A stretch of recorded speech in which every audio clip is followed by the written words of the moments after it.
So the next asana that we are going to do is called Tiryak Tadasana, and you might have done this in childhood, but you may not know what this is.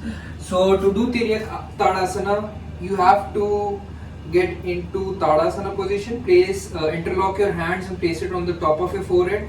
Then extend those arms upwards. Then bend to one side. And when you're bending, you are basically exhaling. Exhale and bend to one side. Make sure you're not leaning backward or forward. Just bend towards one side. You will feel a slight stretch on the opposite side of your oblique muscles. Bend and exhale. Inhale and come back. Then bend towards the other side while exhaling. Stay there for 15 to 20 seconds and come back while inhaling again. So this is Tiryak Tadasana.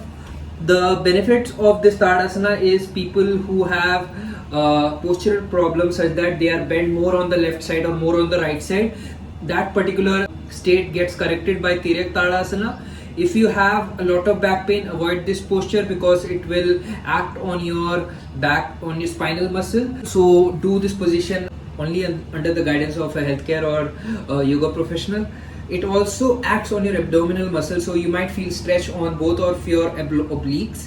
So you will lose fat on your obliques once you begin to do this asana for an extended period of time. And for working professional, this is extremely useful because while working we forget our posture. We bend towards one side, bend toward other side, and then we feel pain, a lot of pain, because the spine gets dislocated one side or the other due to some kind of abrasions, some kind of anomaly in the posture. So you can do this asana whenever you feel pain that is bearable in the spine and you want to correct it. But again, be in contact with a healthcare or yoga professional, or you can directly come in contact with me and take my private classes to get more personalized experience.